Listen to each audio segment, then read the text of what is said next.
a whole community in fear. I can foresee somebody getting seriously hurt or even possibly killed at the end of the day. It culminated in the desecration of a country churchyard and the theft of human remains. It made me feel physically ill to think that somebody could do such a thing. It's beyond belief.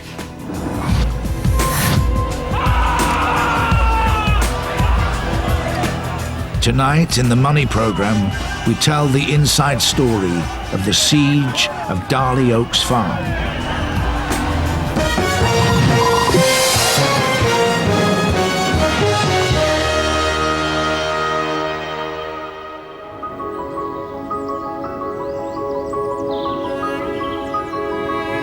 The Trent Valley in Staffordshire, a picture of rural tranquility.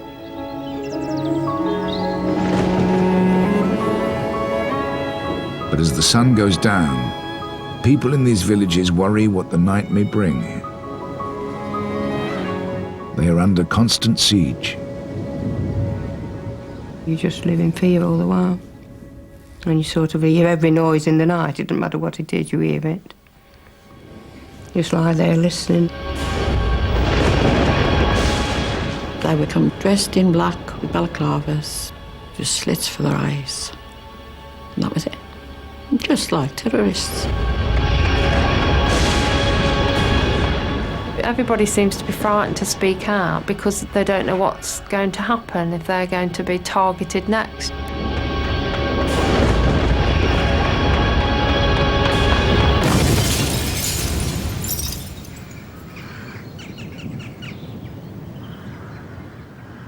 The man at the heart of the siege is John Hall. He owns and runs Darley Oaks Farm, a small family business in Newchurch, Staffordshire. The Hall family have been farmers for 3 generations. Father started farming at Darley Oaks in the early 40s, and at that time it was just a small general farm with cows, some poultry and probably a little bit of arable. In 1975, the Halls branched out and began what they thought would be a profitable new business, farming guinea pigs for scientific research. Our operation is only really another branch of farming. It's rearing animals and looking after their welfare and selling the offspring to customers. But that's not how others saw it. On September the 2nd, 1999, the Animal Liberation Front raided Newchurch Guinea Pig Farm. Around 600 guinea pigs were rescued and are now in loving homes. Animal rights activists claimed that this film, shot during the raid, showed guinea pigs were kept in appalling conditions at the farm. Cannibalism is common. The Hall's own procedure manual includes the instructions to remove dead and dying guinea pigs on a daily basis. The raid was just the beginning.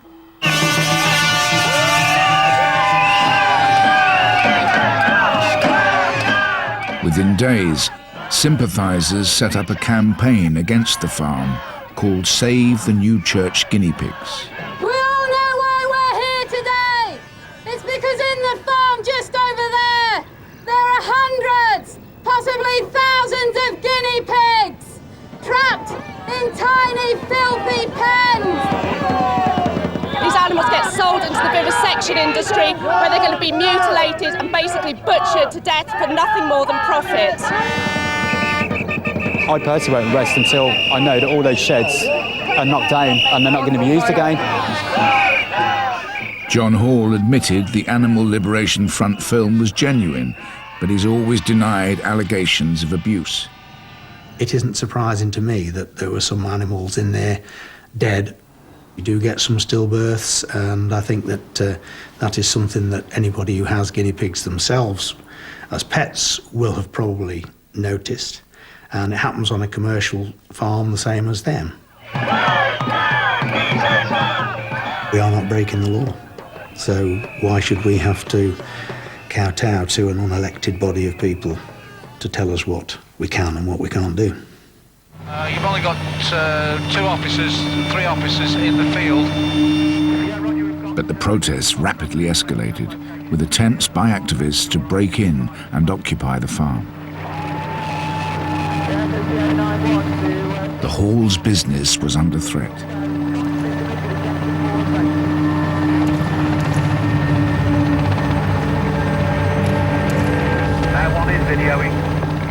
We wouldn't know when they were coming, we wouldn't know how many there were going to be, or indeed what they were going to do, because they didn't just stay on the side of the road as they were supposed to. They would walk up the drive, they would harass staff, and they would try to get into buildings, and we would have to take them back down to the bottom of the drive again. As the protests continued, often several times a week, the Halls were forced to install heavy security measures to protect themselves.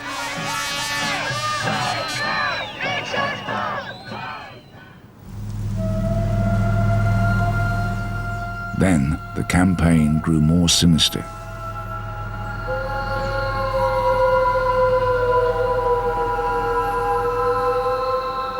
We were sent ransom notes where they cut pieces out of various magazines and glue them onto paper, saying that if we didn't close, I think it was by the 1st of April 2000, and then we were going to be burnt out.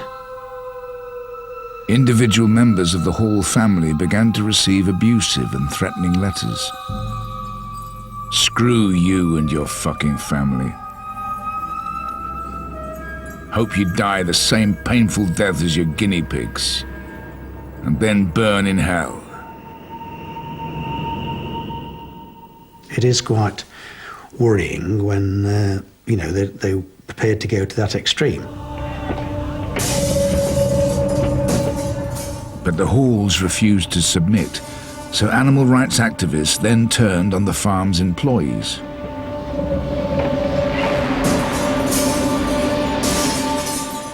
I was awoken by alarms that somebody was on the premises. I'd look on the monitor, I could see 2 people had gone around. One had tipped something over the bonnet and down to one side, and they'd also put spray paint down it. And then somebody else had gone round with a screwdriver or something and stabbed each tyre on the car. Simon Turner, the Hall's delivery driver, was also forced to install security measures to protect his wife and children from attack. But the nighttime visits continued.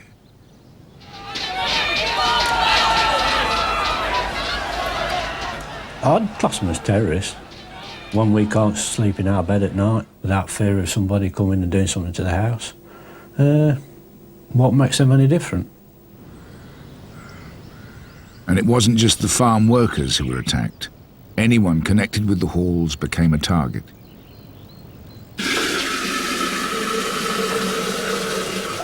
"67-year-old May Hudson had been working for the Hall family since 1997 as their cleaner.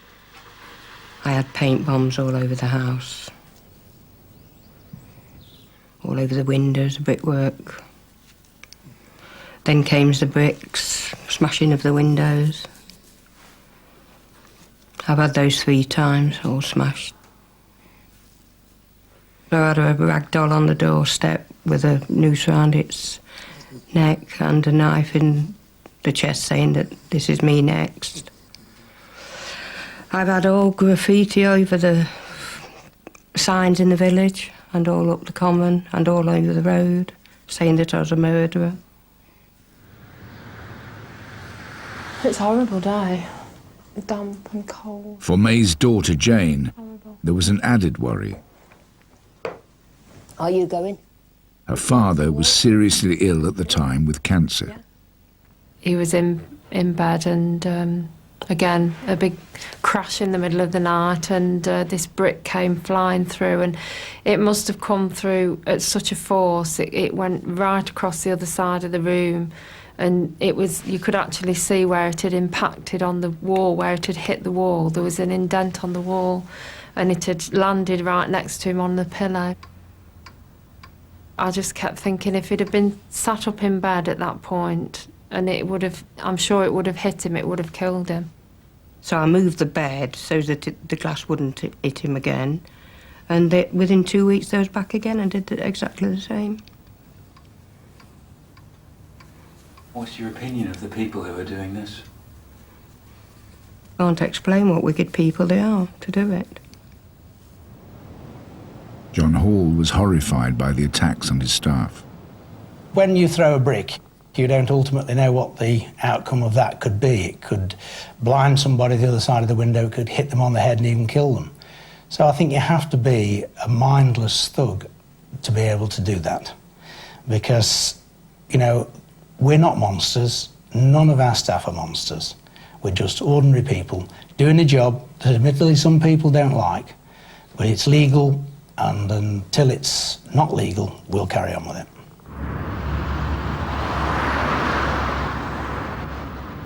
Then activists went a step further.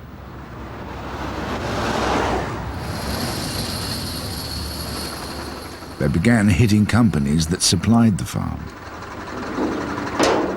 Dove Fuels is run by Rod and Dot Harvey.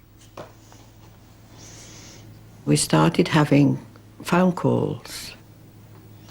And the phone calls got worse and worse and more abusive. And at times I was having 30, 40 phone calls a day. And what would be said? That we were effing animal abusers and murderers. Shortly afterwards, protesters began to appear outside their home. Come to speak to you about Newchurch Farm. We're giving you the chance to pull out before we start a big campaign of persistent regular demonstrations against you. During 2003, the Harveys suffered repeated home visits and attacks on their property as they continued to supply the farm with heating oil. Then in October, they were the victims of a malicious smear campaign. I was out driving when my wife rang and said, I've got the police here with, there's a letter going round saying you're a paedophile. And so I said, you're joking. Warning, known paedophile living in your street. Rodney Harvey is a convicted child sex offender. He's been convicted of inflicting violent abuse on children, attending youth darts matches run by his wife.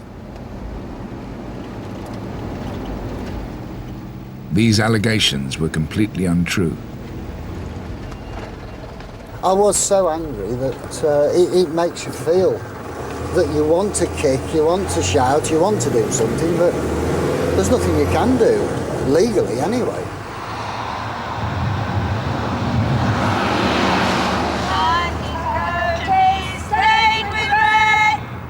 Protesters outside the farm insisted they weren't involved in the violence and intimidation, but some were certainly prepared to endorse it. I totally support it. All they've got to do is stop that cruelty and we will go away. We do not want to be here. We do not want to paint strip cars. I say we, because I'm not able to paint strip cars. But if I was young and healthy, I would quite happily do it. And I have no compunction whatsoever.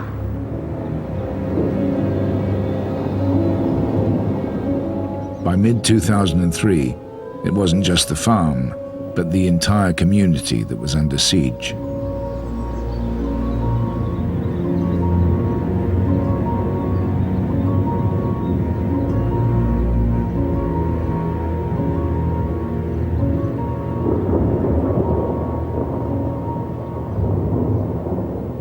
They see graffiti on the roads, they see damage to road signs. These are idyllic villages in Middle England. They're not used to seeing that sort of activity, and quite obviously that intimidates and distresses the people that live there. The village pub where John Hall used to drink was attacked, and the brewery asked him not to go back there.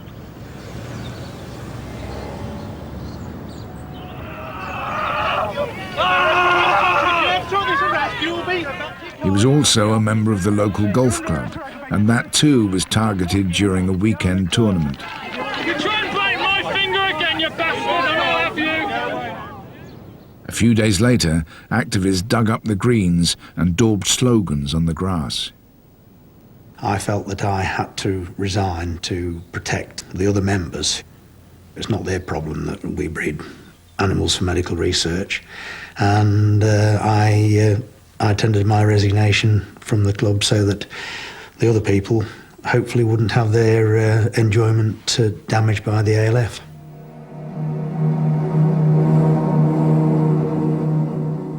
In October, the campaign escalated alarmingly when a fire crew was called to a building on the farm.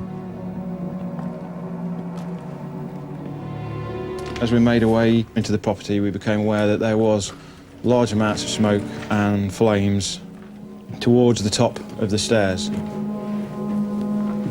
At the top, they made a terrifying discovery. And then that's when we located what was the large container of fuel with, there were several firelighters, candles, that were set as almost a trail towards it. It was obviously an arson attack. It would have been one large fireball and it would have flashed over and come back down onto the crews below, and there would have been very, very little left of the property and the fire crews. The police investigated the arson, but no one was charged.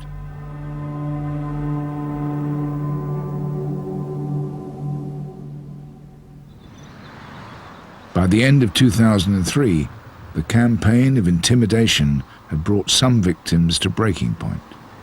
Well, that particular night, I was in bed. Rog stays down here quite late, and I was in bed, and I heard bricks come through the bay windows, and as I got out of bed to come down, I heard Rod shout. So when I came down, here he is down here in the hall with a brick in his hand. It's hit his foot, his hand is cut and bleeding, and I've sent the brick through this, and it was a girl that did that. Dot and Rod Harvey reluctantly decided to stop doing business with the Halls. We've always said that we would not give in to blackmailers, terrorists, which is what I feel they are. But when it comes to the crunch and it's hit one of your family, I've actually been hit by a house brick, then you think enough is enough. You can't take anymore. The relentless targeting of employees, suppliers and their families was having a direct impact on John Hall's business. Well, this is the cow shed that used to house 110 dairy cows in 2 groups. At milking time, they would be taken from this area through to the collecting area there and then through to the parlour. The shed's empty now because the people that used to contract for the dairy to take our liquid milk away for pasteurisation and that, they were targeted. They withdrew their transport from us, and we had no method of taking liquid milk to a dairy, and so we had to sell the cows. And there was a further problem. Contractors wouldn't harvest any of his crops either, because their farm machinery had been sabotaged. We're now probably unable to use 80+% of the farm for its rightful purposes. We've got to leave it fallow or make hay from it, which we wouldn't normally do. The irony was that the Halls were now dependent on farming guinea pigs, the very business the protesters wanted to shut down. In early 2004, the victims were put under yet more pressure.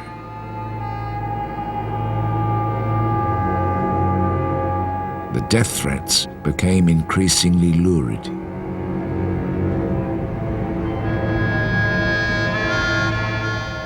It culminated in a scene straight from a horror film. Voodoo dolls pierced with skewers and with daggers through their hearts were left outside several homes.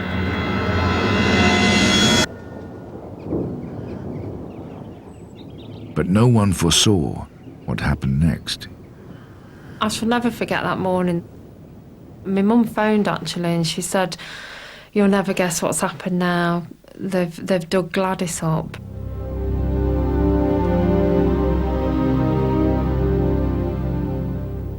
The remains of Gladys Hammond, the mother-in-law of Christopher Hall, John's brother, was stolen from the local churchyard. Her grave was wrecked and its headstone smashed. To desecrate lovely Gladys's grave is an absolute outrage and just goes beyond belief, really. They call us scum, but I wonder if they really know the meaning of the word, because to do that is the lowest of the low. The grave robbing provoked national outrage. It made me feel physically ill to think that somebody could do such a thing. It's beyond belief. Beyond belief that anybody would even think of doing it, let alone doing it. A group calling itself the Animal Rights Militia claimed it could be responsible. Staffordshire Police launched an investigation to track down the body snatchers. A week after the desecration, the police arrived at the Hudson's house. The family were in mourning for May's husband, who had lost his battle with cancer. The police had got this letter saying that if my mum didn't finish within so long, you know, it's the usual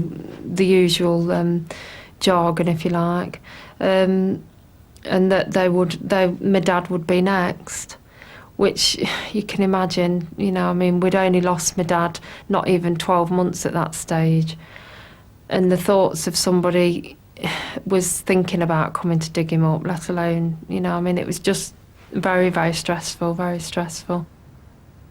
That was a terrible, terrible shock to me. The police did say that they would be watching the grave for me, not to go up at night, and they watched it.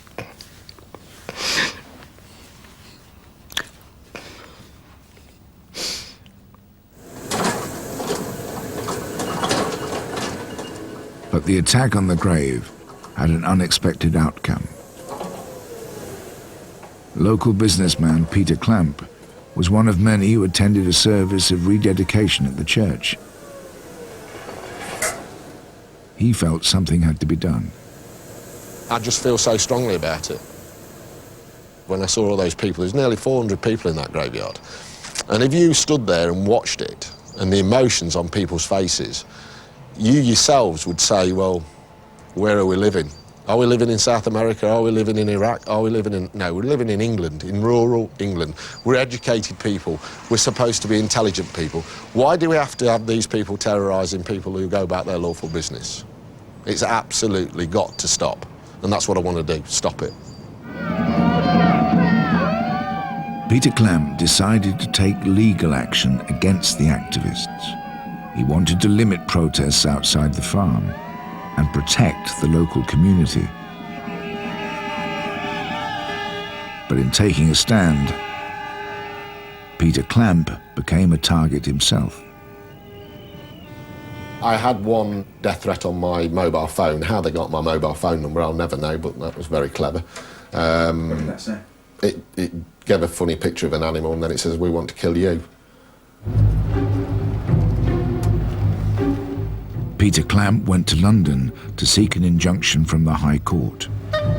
If granted, protests would be restricted to 1 day a week, and the community would be protected by a 27-square-mile exclusion zone. Any activist caught inside it would be committing a criminal offence and could face imprisonment.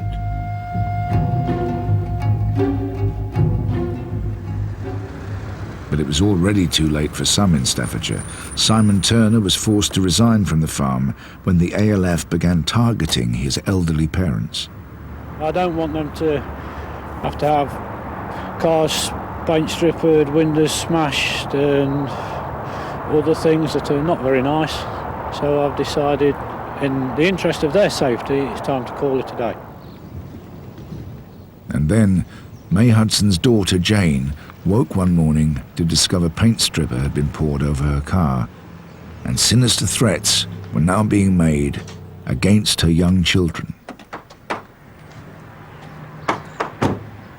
I had a letter, and so did my brother, to say that if my mum didn't stop working for Halls within 7 days, then my address would go out, would be issued, and they wouldn't be responsible for what happened.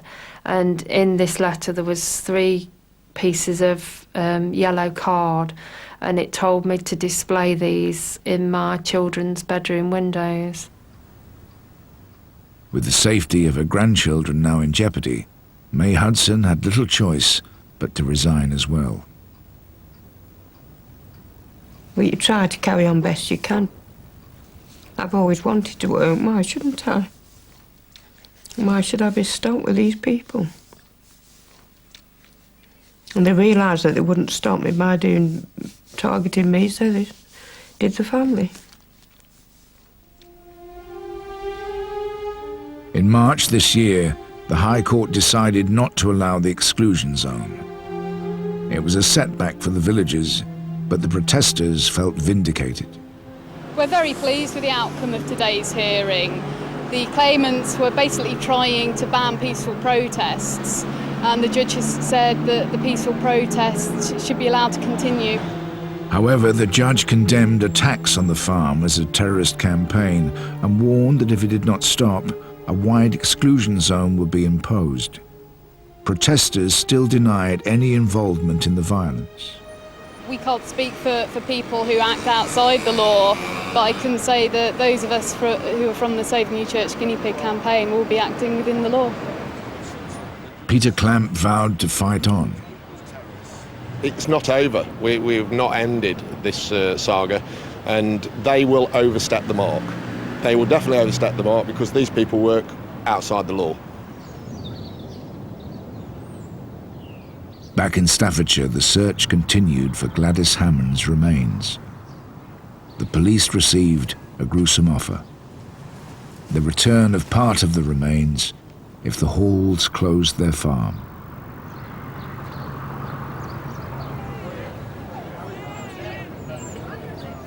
Villagers are trying to carry on as normal at their annual fete. In the past 2 years, they have endured 290 protests and 170 incidents of intimidation and violence. And there's no end in sight. In spite of this, John Hall and his family remain determined to keep their business going. We're country people and we don't like being told what we should do and what we shouldn't, providing what we do is legal. And we do work within the confines of the rules and regulations. And if the animal rights people worked within the rules and regulations of peaceful protesting, I don't think we would have a problem with them. But they go beyond those legal limits and cause criminal damage and intimidation, which, quite frankly, in a civilised society is unacceptable.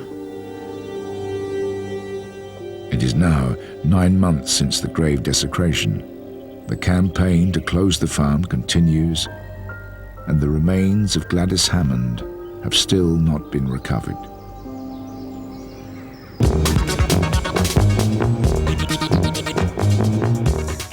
And that was the last in the present series. The Money programme returns in the autumn.